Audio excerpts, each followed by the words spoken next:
We are joined tonight by Brock Dickinson. He is going to be a keynote speaker for us and moderate our panel discussion. Brock Dickinson is currently the entrepreneur in resident and an adjunct professor at the University of Waterloo, where he works to strengthen the university's innovation and entrepreneurship ecosystem. Before accepting this role, he was the CEO and co-founder of MDB Insight, a management consulting firm with offices across Canada. During his tenure, MDB Insight became the largest firm in Canada specializing in economic development consulting. It saw a 6-fold increase in staffing and a 10-fold increase in revenue. It was also named to Profit Magazine's Hot 50 list. Brock has also served on a range of economic development and entrepreneurship support roles, heading public agencies in Ontario and Nova Scotia and coordinating programs for the United Nations in more than 30 countries. In 1995, he was named Secretary General of the UN Conference on Environment and Development, the youngest Secretary General in UN history. A serial entrepreneur, he has owned and operated businesses in the environmental consulting, waste management, technology commercialization, and import-export fields. I personally want to welcome Brock and thank him for his support of this evening's event. And with that, I'll turn off my mic and turn it over to Brock.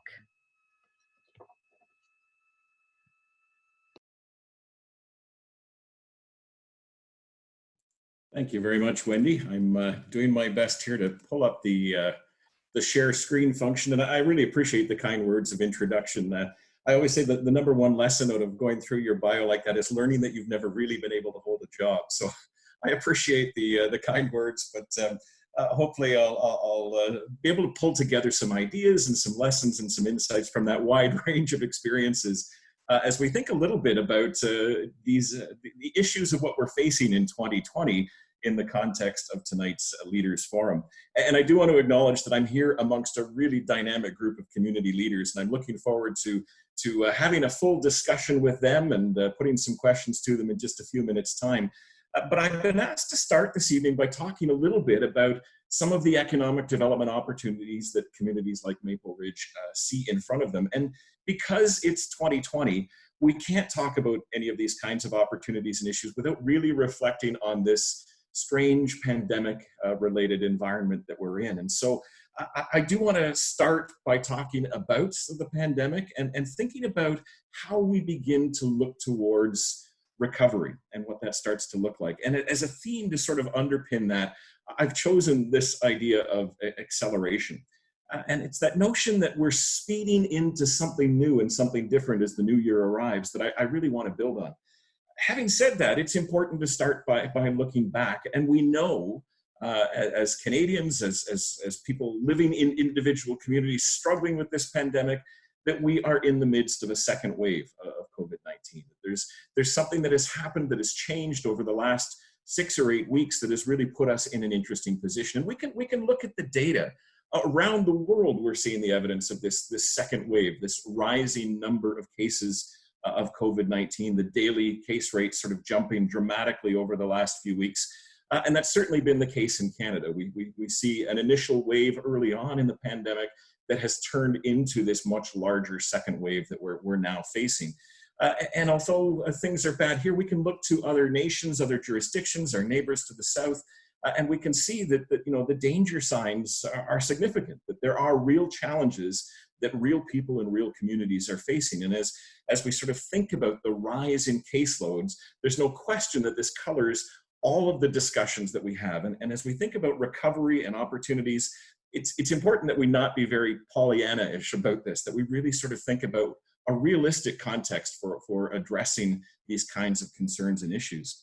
And in my mind, everything that we talk about in the context of COVID-19 goes right back to some of the very early ideas that we talked about in this pandemic. An American engineer and entrepreneur named Thomas Poyo penned an article in the first days of the pandemic called The Hammer and the Dance, which has really been the kind of the key guiding public policy piece for governments, local, state and provincial, national, all around the world. And in the hammer and the dance, Pueo sort of talked about the approach that we need to take to effectively deal with the COVID-19 crisis. He said, we have a do-nothing option, which would lead in all kinds of directions that we don't really want to go in. We have a mitigation option. We can just tell people to wash their hands and kind of leave it at that. But the reality is that if we want to save lives, if we want to preserve our healthcare systems, if we want to continue to make our communities viable places to live and to work and to play, then we need to lower what he referred to as the hammer. That we need to take very drastic measures to change our approach to public interactions in a way that will hammer the coronavirus and dramatically reduce the spread. And that following the lowering of that hammer, we would enter into a period that he referred to as the dance. And during the dance, we would see COVID rates rising and falling. And every time they started to rise, we would have to lower the hammer again. And this is the stage we find ourselves at. We lowered the hammer in the spring. And as Canadians, I think we can take some pride in the fact that it worked pretty well. But now we're in the dance, and those numbers are beginning to rise again a little bit. And we're once again having to think about those hammer-oriented mechanisms that we can start to implement in order to keep our communities going. And the reality is that, when we think about what would happen if we don't lower the hammer, that do-nothing model that Pueo first talked about back in March suggested that if the United States, for example, had done nothing, there would be 10 million deaths in the US by the end of the pandemic. But if they completely lowered the hammer and shut everything down, the number of deaths might have been as low as 4,000. That's a pretty dramatic difference, 4,000 and 10 million. The reality, as we know, is that today the United States passed the 290,000 death level, a tragic and significant figure that really is cause for concern and pause for reflection, but obviously much lower than that worst case scenario of 10 million that could have been. And so I think we can reflect on the fact that lowering the hammer has been a successful strategy from a lot of perspectives. It has preserved our healthcare systems, it has saved millions of lives, and it has maintained the viability of our communities. That doesn't mean it hasn't been without repercussions and without pain as we've gone through that process. Nanos Research does a weekly poll of Canadians to kind of ask them what their biggest concerns are. And no surprise, since the beginning of the outbreak in March, Canadians, without any prompting, have suggested that the coronavirus pandemic is the #1 concern that they have. And you can see here that the traditional concerns of most Canadians, things like the environment, jobs in the economy, healthcare, have been dwarfed in significance by our concerns about the pandemic. And that's a reflection of how seriously we've had to take this situation, of how frightened we are both of the hammer and of the rising numbers that we see sometimes in the midst of the dance that we're engaged in response. And as I say, one of the things that we've recognized is that although we have done reasonably well in Canada at lowering the hammer, there are repercussions to that. And one of those repercussions, one of those sort of weak spots in the story we have to tell about coronavirus is the impact that this has had on businesses. And we can see over the course of the year, for example, that the number of business failures, closures, bankruptcies has risen dramatically.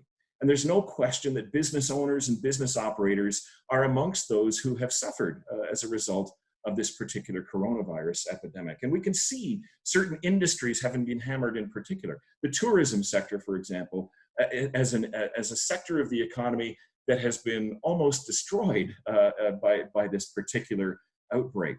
The unemployment or the change in employment earlier in this year, passing 40% loss over the previous year. There's a suggestion here that, there's real suffering that's happening behind these numbers in our communities. And I know we all recognize this, we all see this, but I think as we start to talk about recovery, it's important to recognize the suffering that is still going on in our communities. And there are real challenges for the businesses that operate in our communities. We've done a great job of rolling out various support programs, subsidies and bailout initiatives, forgiveness programs.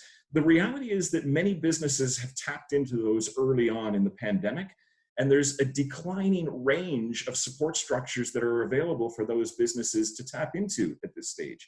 And that suggests that in some ways, we may be in for a pretty tough winter. For a lot of small business owners, they're at a stage where they have exhausted many of those financial helplines or lifelines that have been passed to them. They have been sustained in some sense through those government supports, but they're no longer able to tap into those or to tap into them the extent they could early on. And yet at the same time, we see that the pandemic is getting worse. That second wave is coming. That dance is taking us in a negative direction at the moment. And for many businesses, while things were bad 6 months ago, there's real challenges that lie in the 6 months ahead. And I think we have to acknowledge and recognize that there are businesses who will need a lot of help in the coming months, particularly as we think about the notion that the tax season for many of these businesses is just on the horizon as well. Having said that, I do want to talk tonight about what I think is the light at the end of the tunnel. We have to recognize those negative implications and impacts of what's going on, but we also need to recognize that there is something positive on the horizon and that there are some real opportunities for us to move in new and exciting directions. And I think one of the best examples to sort of start to think about that light at the end of the tunnel is the story of William Shakespeare. And I'm not suggesting that the classic British playwright is somehow who we need to be looking to at this moment. But on Tuesday, as the United Kingdom rolled out the first vaccinations for COVID-19, the second person to receive a vaccine injection was named William Shakespeare.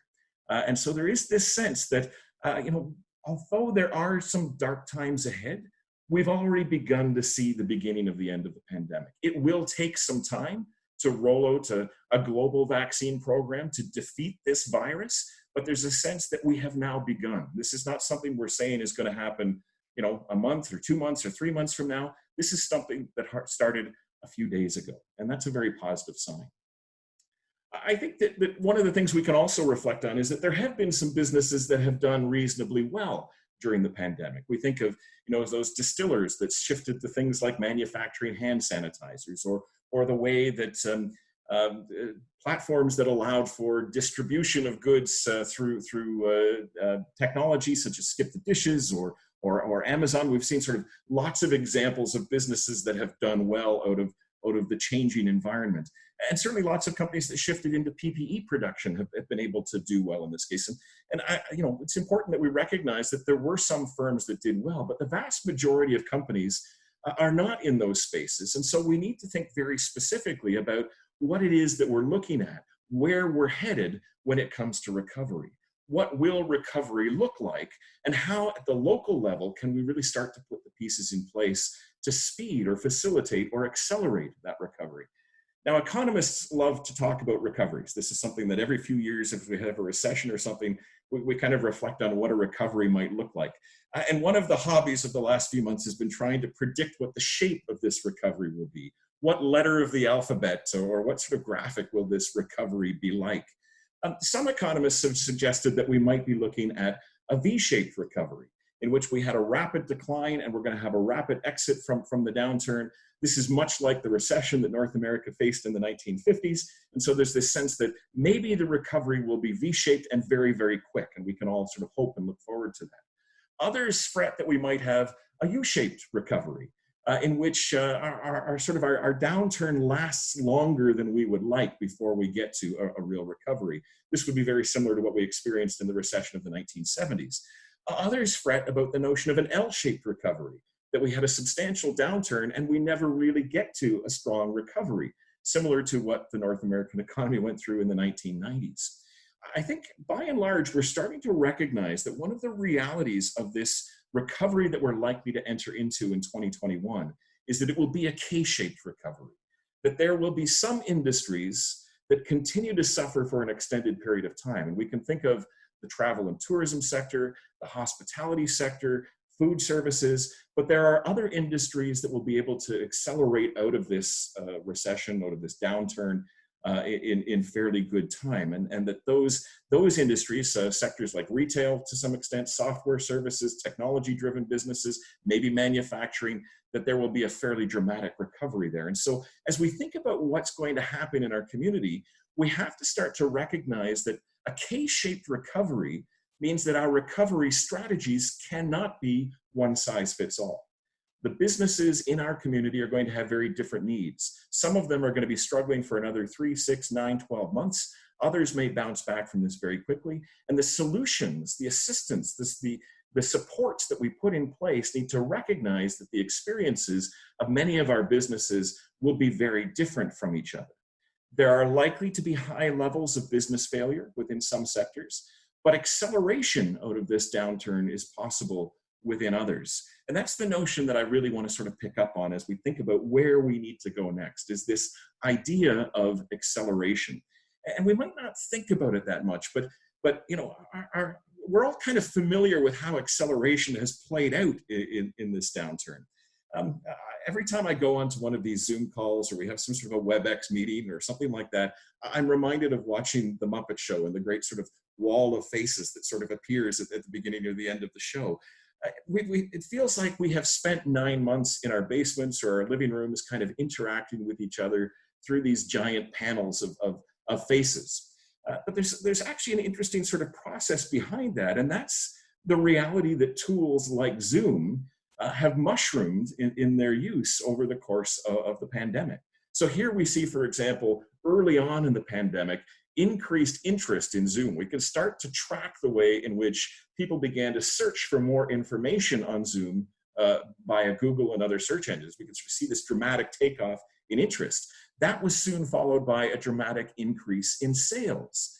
We can see here Zoom and a range of other kind of online meeting tools, and the way in which those tools grew over the course of a few weeks once the pandemic got underway.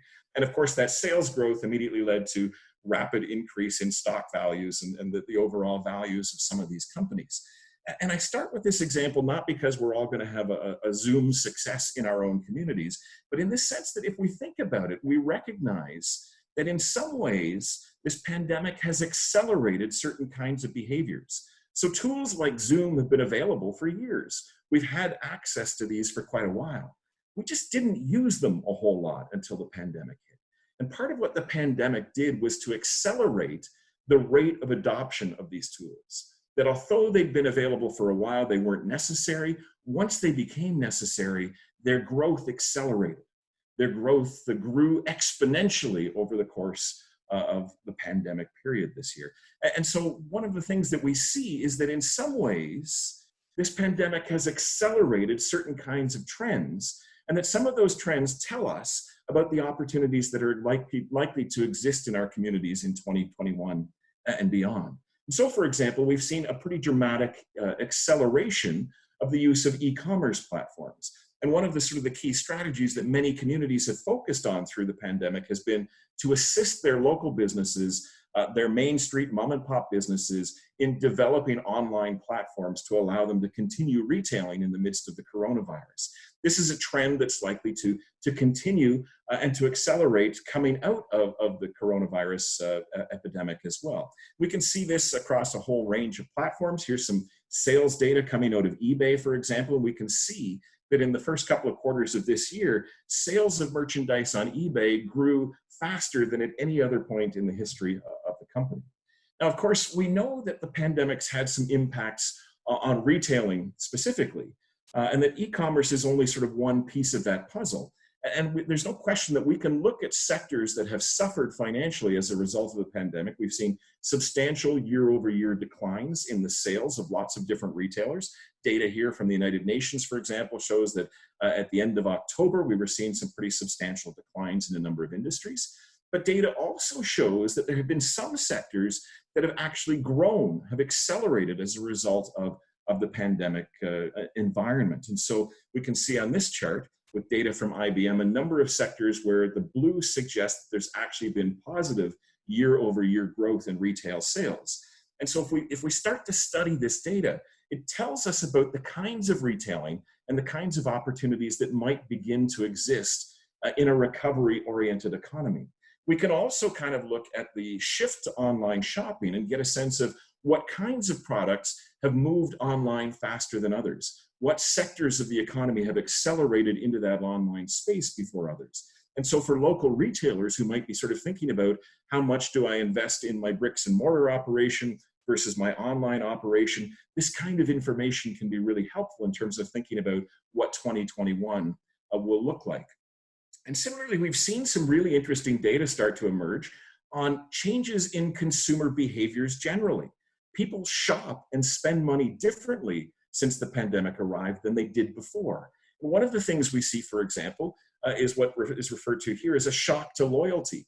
They don't necessarily shop at the places they did traditionally. They are in a period where they're prepared to think about new sources for the things that they buy. And that's an opportunity for existing retailers to attract new customers. Similarly, we've seen a real shift amongst consumers towards what's sometimes referred to as value or the essentials, that rather than buying the high-end luxury brands, people are using a little more common sense perhaps and buying less expensive bargain or value brands in order to kind of rein in their spending a little bit during this period of uncertainty. That also tells us about what retail recovery might look like in 2021. I think all of this sort of connects to a bigger question about consumer confidence. If people are frightened about what's going to happen next, that has an impact on the economy. This is, again, Nanos research data. The red line shows the expectations index of Canadians, which is basically what they think is going to happen in the economy. The blue line shows the pocketbook index, which is essentially how they feel about their own personal financial situation. And we can see that in both instances, we're seeing some big dips towards the end of this year, that people feel the economy is a little shaky, a little unstable, headed in some negative directions. And they're worried, maybe a little less so, but worried about their own personal financial situation as well. That has a direct impact on their consumer confidence, but also on other things like the rate of household savings. When we worry about what the financial future is, we spend less and save more. And one of the really interesting things that's happened during this pandemic is that the savings rates of the typical Canadian have gone through the roof. We are saving much more of our weekly or biweekly or monthly paycheck than we have historically. And that is also good news. We'll talk about this in a few minutes about what might happen in 2021. That in a sense, we're building up our own resources. We're thinking about planning ahead. And when we come out of this recession or this downturn, we will have an opportunity to utilize some of those banked resources to help drive the recovery and ideally spur the recovery of local business to some extent. We've also seen an acceleration of certain aspects of the real estate market. We all know that we've kind of shifted to working from home in many instances, that we are stuck in our basements or our living rooms. We're not going into the office in many instances. We're not traveling to our traditional workplaces, or certainly not as much as we did in the past. And that's had some interesting impacts which point to the shape of the recovery as well.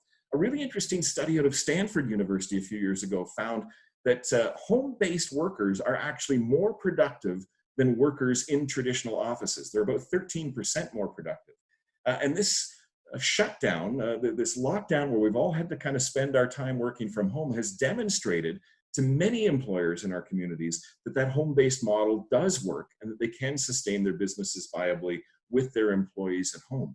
That's going to open up all kinds of flexibility in terms of working arrangements. This may be good for example, for the participation of women in the workforce. It may be good for the participation of single parents in the workforce. We're likely to see, as a result of home-based employment opportunities growing, a little bit of increased opportunity for those that have struggled with traditional kind of 9-to-5 workplace structures. The other thing this has done, though, is to drive a different kind of real estate market. We have seen in the housing market in Canada, for example, that a home that is listed as having a home-based office now sells on average 9 days faster than a home that doesn't have a home office. That suggests that as we think about construction and we think about the real estate market more generally, we're going to continue to see an acceleration of that preference for buildings that do have that flexible working space inside them. And we can also anticipate some changes in the way that office space itself works. I often sort of think that, the UK is about 8 weeks ahead of us in this whole coronavirus cycle. They got the outbreaks earlier, they hit the second wave earlier, they're dealing with the vaccines earlier, that sort of thing.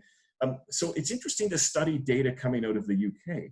They had the same social distancing requirements that we did in Canada, this notion of a 2-meter social distancing guideline. And what that meant for the typical business, the typical office space in downtown London, was that it decreased the number of people that could work within that office by 65 to 70%. Suddenly there were far fewer people that could work in the office. And that's okay if you send them all to work at home. But if this becomes a sort of a permanent feature of the way our offices operate, it raises some really interesting financial questions. It means that the typical large employer in a downtown location is spending an awful lot of money for very expensive real estate that doesn't house a whole lot of people. And what we're likely to see moving forward is this notion that rather than large, expensive, downtown centralized locations, many companies may shift their focus to smaller regional offices distributed around urban centers. When we think about that in the context of the greater Vancouver area, that means perhaps less investment in traditional office space in the downtown core and more investment in more flexible office spaces in places like Maple Ridge, where you can gather a smaller number of employees from a smaller area to come into the office once or twice a week and work from their home-based offices at other times. This has become a kind of a central component of the UK's economic recovery strategy. The Conservative Prime Minister Boris Johnson there is talking about the notion of the level up, in which they're going to try to use this and other forces at play in the economy to drive economic activity so it doesn't just occur within the city of London itself, but that it rolls out to other places across the country, to smaller and sometimes more traditionally marginalized communities at the periphery. And so there's this sense that a similar kind of approach may make sense for a lot of communities in Canada. I also think we're seeing a really interesting acceleration towards a greener economy as a result of some of the things that we have seen during the pandemic. One of the really interesting things to reflect on was what lockdowns have meant in terms of energy consumption. So here's some data that came out of northern Italy, one of the first areas to go into a heavy lockdown, and we can see that as soon as the lockdown came into play, energy consumption in northern Italy collapsed, it crashed. It didn't mean people weren't working, it meant they weren't consuming energy in the way they had traditionally. And if we look at global carbon emissions, CO2 emissions, greenhouse gas emissions, we can see that for the first time in years and years, we've had a substantial decline in our greenhouse gas emissions, in part because of the way in which we've responded to this particular outbreak. We have said to people, you don't have to drive to the office every day with one person in a car and thousands of you parked on the highway to get into that central office. You don't have to fly around the world to have every meeting. There is a way that we can do business that has a smaller footprint. And I think that we're likely to see that accelerate as we get comfortable with and familiar with that idea. Throughout most of the 20th century, our economic growth and energy consumption were more or less tied together. Every time we wanted to grow the economy, we grew our energy consumption. Round about the year 2000, that changed. We decoupled energy consumption and economic growth. And the reality is the economy that we're emerging into is not reliant on energy the way our traditional economy was. And this suggests that one of the things we're accelerating into during this pandemic period is an economy that is less reliant on traditional sources and forms of energy, and one that is ultimately greener in the way that it operates. We're seeing this picked up by communities all across Canada and around the world with an increased interest in what are known as the Sustainable Development Goals. In 2015, the United Nations brokered an agreement between every government on the face of the planet to agree that these 17 goals would be the primary development goals that we would all work towards before the year 2030. There's this sense that the pandemic has allowed us to start to think about very creative ways that we can accelerate our activities in these spaces, and that we can start to make a transition in our local economies to thinking about these kinds of issues as central to the economy that we build next. And finally, I want to reflect on one other piece of what I think is part of what we're seeing in the signs of where 2021 is likely to take us, and another process of acceleration that we're likely to see. And this is the notion that entrepreneurship will likely take off in the coming year. Now, that seems odd to say, given how much I've talked about the negative signs and the challenges that this outbreak represents to us at the moment. But the reality is, if we think about some of that data that I presented earlier, that we have, for example, a high level of failures in 2020 amongst existing businesses, that creates gaps and opportunities in the marketplace. When we think about the notion that we are seeing higher savings rates at the household levels, that creates capital to potentially pursue entrepreneurial ventures. And when we combine that with things like the challenge that young people are having finding jobs during the current coronavirus epidemic, there's a sense that entrepreneurship may be a huge and substantial opportunity in the coming year, that we will see a dramatic rate of business startups, an increase in the number of startups, unlike what we have seen at any point in recent history, and that many of these startups will in fact be driven by young people in our communities. And there's a sense that if we want this to happen in our communities, we need to be preparing for it now. It's not just about the wage subsidies and loan programs that we can offer to established and existing companies in our communities. It's about thinking about that next generation of entrepreneurs who are going to be knocking on our doors in 3 months or 6 months' time, looking for support to get that first business idea off the ground, looking for the opportunity to launch that venture, to take advantage of some of these trends and opportunities that I've described this evening. I guess, coming out of all of this, looking into the future, it's the act of sort of gazing into the crystal ball. We don't always know where the economy is going, but there is a sense that this pandemic has accelerated certain trends, certain opportunities, and that as we think about recovery, we need to focus on those areas of acceleration to really understand where it is that our community is likely to gain more traction and where we're likely to see some interesting opportunities emerge that can play out in terms of job creation, talent attraction, talent retention, and the growing of a new economy at the local level. And those, I think, are a few seeds that I'm going to plant that will lead to hopefully a lot of interesting discussion